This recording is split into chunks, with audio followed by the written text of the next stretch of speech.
Salut tout le monde, j'espère que vous allez super bien, c'est Vardoer. Aujourd'hui on se retrouve pour une nouvelle vidéo. Aujourd'hui, qu'est-ce qu'on va faire? On va faire un concept d'une vidéo par mois où je crée une configuration peu chère pour jouer à tous les jeux. Alors pour le processeur, j'ai pris un Intel Pentium G5400. On a 3,7 GHz, on a 2 cœurs et 4 émaux de cache. Donc, pourquoi j'ai pas pris le Ryzen 3? Parce que l'Intel Pentium le domine largement, surtout grâce à sa fréquence qui est beaucoup plus élevée. On a donc comme je dis 2 cœurs, mais dans les jeux ça se ressent qu'il est beaucoup mieux optimisé. Par les jeux on gagne à peu près 5 à 10 FPS sur des jeux et on gagne à peu près 10€ sur le prix, donc ça fait une économie sur la série Coffee Lake. Donc c'est pas la dernière version, parce que la dernière version c'est la Coffee Lake Refresh. Donc voilà, donc pour le processeur j'ai pris un Intel Pentium G5400 qui est un excellent processeur pour son prix. Carte mère, je suis parti sur une MSI H310M Pro VD. Alors ce que je voulais faire au début c'est overclocker le processeur. Mais j'ai tapé cette carte mère et a priori elle n'est pas, on peut pas l'overclocker, on peut pas overclocker le processeur, donc j'ai mis garder le ventirad d'origine. On est sur 16 Go par slot en DDR4 pour monter jusqu'à 3200, on a 64 Go de DDR4 sur les 4 ports, on a du Satoshi Gigabit, du 3.1, tout ce qu'il faut pour avoir une bonne carte mère à prix compétitif. Pour la mémoire je suis parti sur du G-Skill Aegis DDR4 en 8 Go en 2400 en CAS 15. C'est la plus réputée. Moi je sais que si je me prends une nouvelle config, je me prends ça, elle est pas chère, elle est fiable. On est sur du 2400 MHz, donc pour jouer c'est ce qu'il faut. On pouvait monter à 2600, mais clairement les performances vont pas non plus sauter aux yeux. Donc pour la carte graphique, je suis parti sur une MSI Radeon RX 550 Aero ITX OC 4 Go. On est sur une carte graphique à 1200 MHz en 4 Go.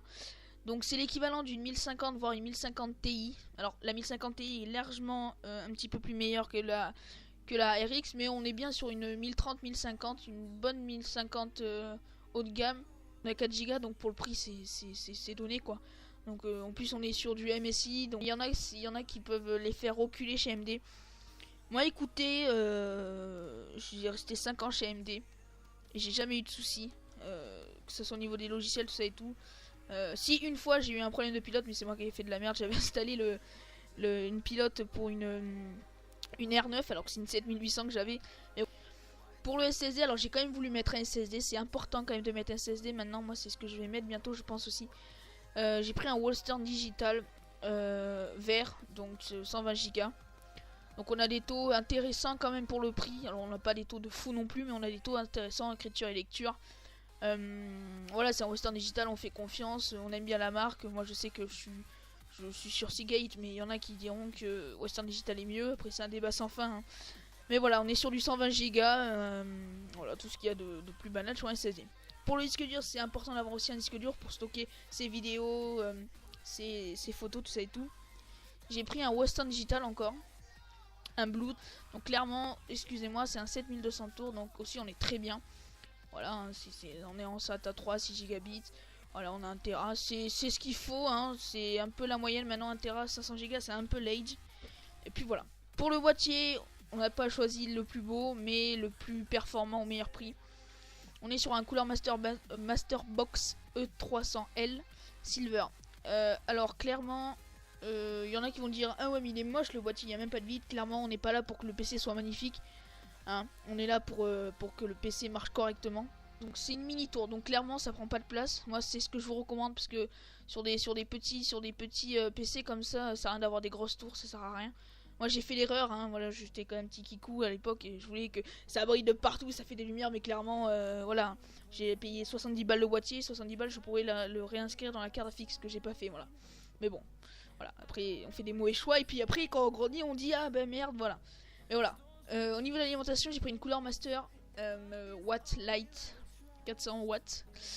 Alors j'aurais pu prendre une 350 watts, mais je me suis dit si un jour vous voulez changer la carte graphique ou rajouter un petit peu plus de RAM, c'est bien de prendre un petit peu en dessous. Et puis en plus l'alimentation durera beaucoup plus dans le temps, clairement, parce que si vous prenez une 350 watts mais que ça tire en permanence dedans, elle sera moins performante qu'une 400 watts où vous tirez la moitié dedans tranquille quoi. Donc voilà, donc pour le PC, voilà, moi je trouve que c'est un super PC pour jouer. J'ai fait des benchmarks, tout ça et tout.